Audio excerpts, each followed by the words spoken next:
L'équipe d'Objectif Languedoc-Roussillon était présente pour la 5e édition du Forum des entrepreneurs au Palais des Congrès de Perpignan. L'occasion d'en savoir un peu plus sur la création, la reprise, la transmission et le développement des entreprises. À l'occasion de cet événement, nous avons rencontré les acteurs locaux ainsi que les entrepreneurs. Traditionnellement, le département n'a pas une action économique particulièrement sensible. Néanmoins, je crois savoir que le département des Pyrénées-Orientales a pris une part importante en matière de développement économique de certains secteurs d'activité au cours de l'année écoulée et de celle qui s'annonce. Alors, comme je l'évoquais un instant, le département n'est pas en compétence fondamentale en matière économique.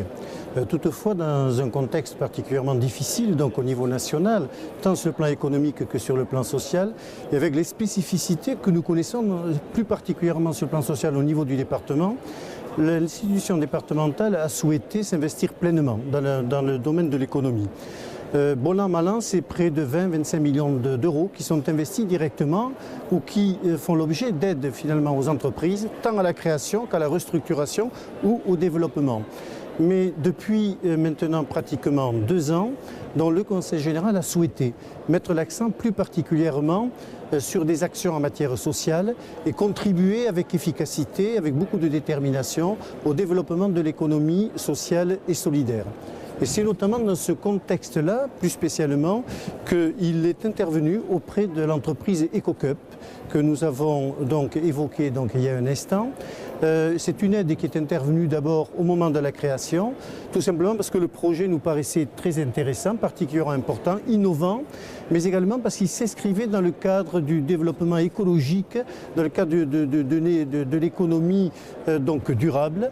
Et c'est une aide également que nous avons apportée encore récemment dans le cadre de la restructuration de l'entreprise et plus particulièrement dans le cadre de sa transformation en entreprise d'insertion, en direction notamment des personnes bénéficiant du RSA.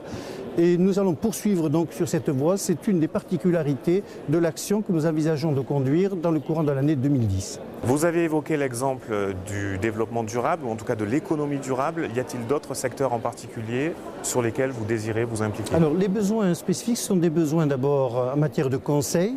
Et nous avons des services spécialisés dans ce domaine-là qui sont de nature justement à apporter les conseils indispensables.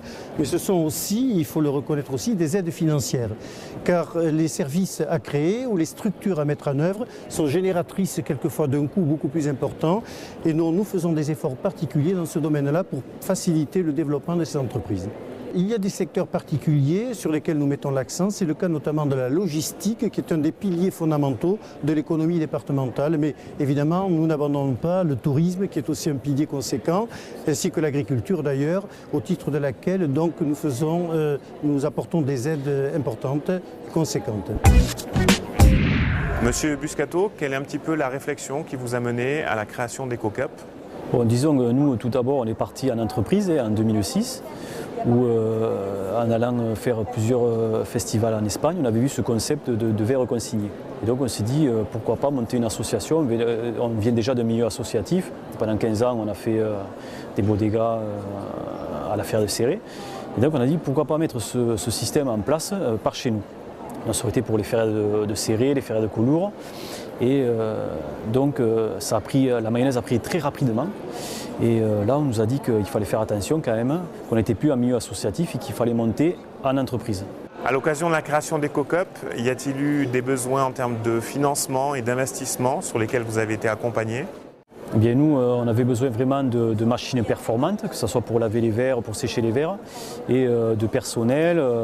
Donc c'est vrai que de suite, avec ces emplois de réinsertion, on a pu avoir du personnel, parce que c'est vrai qu'il n'y a pas besoin d'avoir une qualification trop importante pour laver les verres.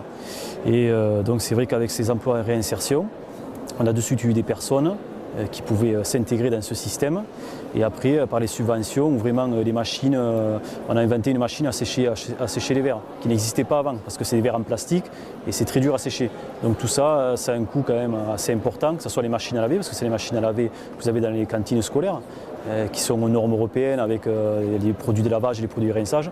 Et donc tout ça a un coût. Quels sont vos projets pour l'année 2010? On voit qu'il y a beaucoup de festes qui sont vraiment localisées en Bretagne, vers Chambéry, tout ça. Donc nous, on est en train d'essayer de faire des pôles, que ce soit pôle stockage, pôle lavage, dans la France entière. Donc tout ça a un coût aussi et donc on est en train de travailler sur cette stratégie-là où on serait plus proche des clients, que ce soit pour un coût financier et un coût écologique pour les transports des matières premières.